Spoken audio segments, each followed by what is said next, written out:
Movie शुरू होती है 16th सेंचुरी इंडिया से, जहां हम तारा और माया को देख पाते हैं। तारा जो एक राजकुमारी है और माया एक दासी की बेटी है, फिर भी ये दोनों बेस्ट फ्रेंड्स हैं। इधर हम और एक औरत को देख पाते हैं, रसा देवी। वो लड़कियों को डांस और प्यार के बारे में सिखाती है।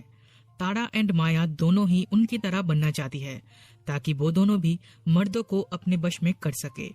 माया की माँ नहीं है, वो अपनी मौसी के पास रहती है। उसे हमेशा तारा की यूज किए हुए कपड़े पहनने के लिए दिया जाता है, जो उसे बुरा लगता है। इसके बारे में वो अपनी मौसी को बताती है। तब मौसी कहती है, तारा और उसके बड़े भाई बिकी को मैंने पाल पोस के बड़ा किया है, इसलिए वो लोग तुम्हें उनके साथ खेलने के लिए अलाउ करते हैं। तारा के साथ डांस सीखने भी देते हैं। इसका मतलब ये नहीं कि तुम एक राजकुमारी हो, भूलो मत तुम एक दासी की बेटी हो। इस टाइम तारा का बड़ा भाई बिकी उधर आता है और माया को परेशान करता है। वो डिसेबल है, उसका एक हाथ काम नहीं करता। वो माया को पसंद करता है और कहता है, एक दिन मैं तुमसे ही शादी करूंगा, पर माया उसे भाव नहीं देती। फिर उनकी डांस टीचर उन्हें डांस सिखाने आती है, लेकिन माया तारा से बेटर डांसर है। उसकी एक्सप्रेशंस एक्सीलेंट है, इसलिए टीचर माया की तारीफ करते हैं और तारा को और भी ज्यादा प्रैक्टिस करने के लिए कहते हैं। पर तारा राजकुमारी होते हुए भी एक दासी की बेटी से हार गई, इसलिए वो जेलस फील करती है। देखते ही देखते ये दोनों बड़ी हो जाती है। एक दिन पास वाले किंगडम के एक राजा उधर आते हैं। माया एंड तारा उनके लिए डांस परफॉर्म करती है एंड माया वाज आउटस्टैंडिंग, इसलिए राजा उसे नए कपड़े गिफ्ट करते हैं। लाइफ में पहली बार उसे नए कपड़े मिले थे। वो बहुत खुश होती है। वो तारा को दिखाती है, बट तारा जेलस फील करती है और कहती है, ये कपड़े उतने अच्छे नहीं हैं। अगले महीने मेरी शादी है राज सिंह के साथ, उस दिन तुम ये कपड़े पहनना। यहाँ से सीन कट होके तारा की शादी दिखाई जाती है। राज सिंह शादी तो करने आता है, पर वो तारा को छोड़कर माया को ही देखने लगता है। ये देखकर तारा माया को यहाँ से जाने के लिए कहती है और उसके फेस पे स्पिट करती है। माया रोते रोते वहां से चली जाती है, लेकिन वो इस इंसल्ट का बदला जरूर लेगी। इसलिए इवनिंग में अच्छे से तैयार होकर राज सिंह के पास जाकर उसके साथ फ्लर्ट करती है। राज सिंह उसे देखकर खुद को रोक नहीं पाता और इन दोनों में सब कुछ हो जाता है। बिकी दूर से ये सब देखकर रोने लगता है, क्योंकि वो माया को पसंद करता है। इसके बाद राज सिंह और तारा की शादी हो जाती है।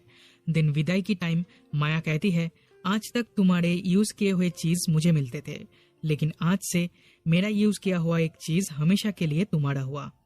तारा समझ जाती है माया राज सिंह के बारे में बात कर रही है, पर वो कुछ रिएक्ट नहीं करती, अपने ससुराल चली जाती है। दिन विकी माया को शादी के लिए प्रपोज करता है, पर वो मना कर देती है। इसलिए वो अपनी माँ को माया और राज सिंह के बारे में सब कुछ बता देता है। वो तब गुस्सा होकर माया को इस किंगडम से निकाल देती है।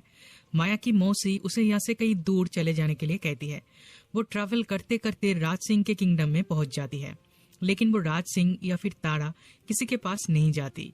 उधर वो जय कुमार नाम के एक आर्टिस्ट से मिलती है। जय पत्थर की मूर्ति बनाता है। बहुत दिनों से वो एक मूर्ति बनाने की कोशिश कर रहा है, द स्टैचू ऑफ पद्मिनी, लेकिन उसे उसकी इंस्पिरेशन नहीं मिल रही थी।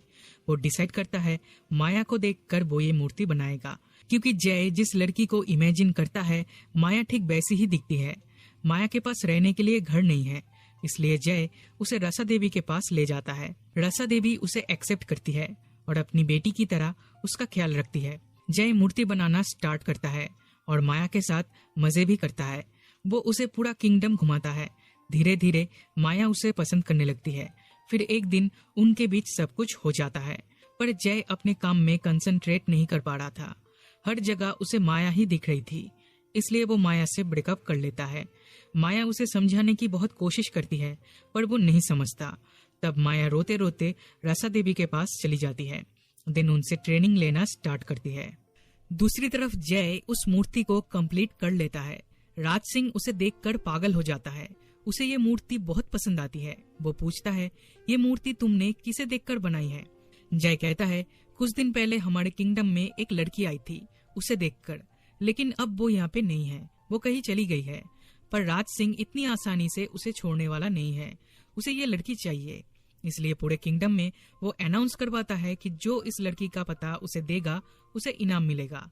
जय को अपनी गलती का एहसास होता है, तो वो माया से मिलने रसा देवी के घर पे जाता है, पर माया उस पर नाराज थी, इसलिए वो मिलने से मना कर देती है। राज सिंह उसे ढूंढ रहा है ये बात माया को भी पता चलती है, तो वो डिसाइड करती है कि वो खुद से ही राज सिंह के पास जाएगी। रसा देवी उसे अच्छे से तैयार करके राज सिंह के पास भेजती है। उधर ताड़ा उससे मिलने आती है। वो उसे रोकने की बहुत कोशिश करती है, पर माया उसकी बात नहीं सुनती। तब ताड़ा की सास उसे संभालती है और कहती है, ये सदियों से चलता आ रहा है। रसा देवी ने मेरे पति को अपने वश में किया था और अब तुम्हारा पति माया के वश में है।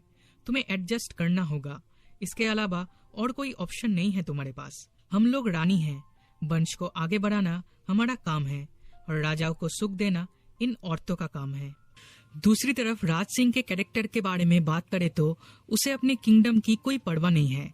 उसे बस लड़कियों में इंटरेस्ट है और दिन भर नशा करता रहता है। उसका दुश्मन शाह उस पे हमला करने वाला है। ये बात वजीर आके उससे कहता है, पर वो इस पे ध्यान नहीं देता। वो माया से मिलने चला जाता है। उसे देखकर वो पहचान जाता है कि शादी के दिन वो इससे ही मिला था। इन दोनों में फिर से सब कुछ हो जाता है। अगले दिन राज सिंह और जय के बीच एक फ्रेंडली रेसलिंग कंपटीशन होती है और इसमें जय जीत जाता है। राज सिंह उसकी तारीफ तो करता है, पर साथ में कहता है अगर जय फिर कभी उसे हराया तो उसका अंजाम बुरा होगा। वो उसे माया से मिलाने ले जाता है और कहता है तुम्हें माया की और एक मूर्ति बनानी होगी। जय कहता है इसलिए उसे प्राइवेसी चाहिए। मूर्ति बनाते टाइम कोई भी इस रूम में नहीं रहना चाहिए। तब राज सिंह अपने आदमियों को लेकर वहां से चला जाता है। जय माया से माफी मांगता है। वो कहता है माया को छोड़कर उसने गलती की है। वो उससे शादी करना चाहता है। तब माया भी मान जाती है।